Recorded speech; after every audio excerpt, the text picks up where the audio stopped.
Long before modern borders were drawn, long before empires carved their names into history, there was a land known as QAnon, a land of tribes, a land of trade routes, a land of spiritual battles.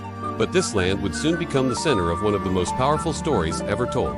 The story begins with one man. His name was Jacob. One night, he wrestled until dawn with the divine being. At sunrise, everything changed. His name was no longer Jacob. He was called Israel, meaning, he who struggles with God, or God prevails. From that moment, a name became a destiny. Israel had 12 sons: Reuben, Simeon, Levi, Judah, Dan, Naphtali, Gad, Asher, Issachar, Zebulun. These sons became tribes. These tribes became a nation. Each tribe inherited land in Canaan, the land promised generations earlier to Abraham. Centuries later, the tribes united under kings. First, Saul. Then, the warrior shepherd, David. David established Jerusalem as the capital. After him came his son, Solomon. Under Solomon, Israel reached its golden age. The first temple was built, wealth increased, wisdom was renowned across nations. But prosperity hit a coming fracture. After Solomon's death, the kingdom stood at a crossroads.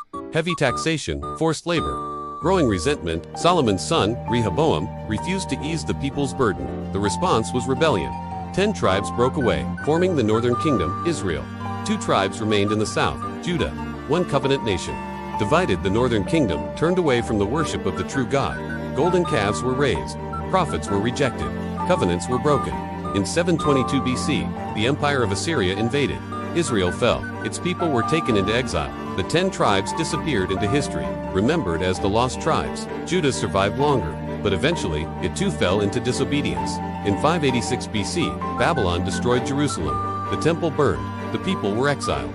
Yet this exile would not be permanent. 70 years later, they returned.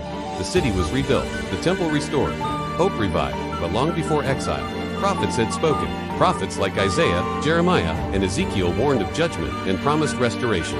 Ezekiel spoke of dry bones coming back to life. Jeremiah spoke of a new covenant. Isaiah declared that Israel would be regathered from the nations.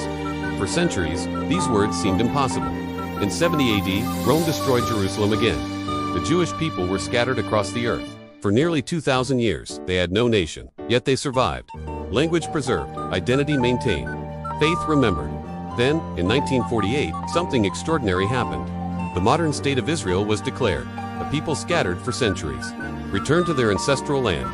Many believers saw this as a fulfillment of biblical prophecy, a nation reborn in a single day, just as foretold in Isaiah 66-8. Today, Israel is a technological powerhouse, advanced in agriculture, military strength, innovation, and cybersecurity. Yet it remains surrounded by tension and conflict. Ancient promises, ancient enemies, modern geopolitics. From Canaan to Israel, from unity to division, from exile to return. The story of Israel is not finished. It is a story of covenant, of discipline, of restoration, and perhaps of prophecy still unfolding. The world watches. History continues.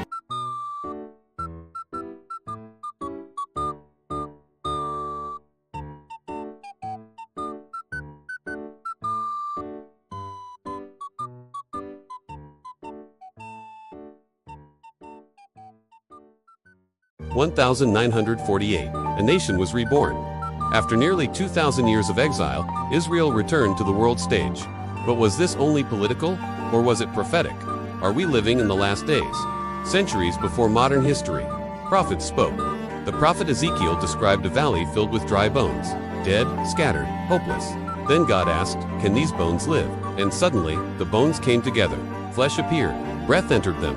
Many Bible teachers believe this vision in Ezekiel 37 represents the rebirth of Israel as a nation, a people scattered across the world, regathered in their land.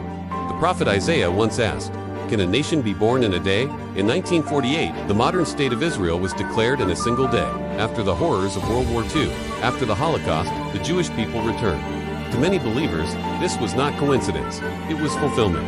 Jerusalem stands at the center of biblical prophecy. The prophet Zechariah warned that Jerusalem would become a burdensome stone for all nations. Today, Jerusalem remains one of the most contested cities in the world. Political tension, religious conflict, global attention, exactly as foretold. In the New Testament, Jesus Christ spoke about Jerusalem being trampled by Gentiles, until the times of the Gentiles were fulfilled.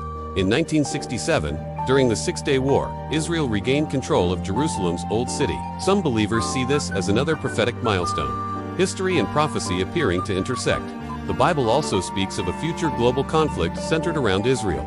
In the book of Ezekiel, chapters 38 and 39 describe a coalition of nations coming against Israel. Some connect this to modern geopolitical alliances. Others urge caution. But one thing is certain: Israel remains central in world affairs. The book of Revelation speaks of a place called Armageddon. This name comes from Har Megiddo, the Mount of Megiddo in northern Israel.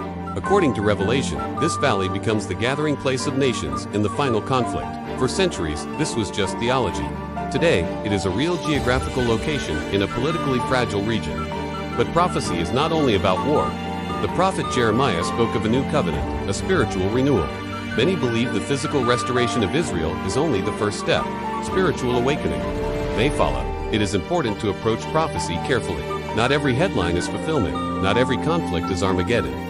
But the re-emergence of Israel after 2,000 years, that remains historically extraordinary. Are we living in the last days? The Bible teaches that no one knows the exact time, but it also says to watch the signs. Israel stands today as a living chapter of ancient prophecy, a nation once scattered, now restored, a land once desolate, now flourishing. History continues, prophecy unfolds, and the world watches Jerusalem.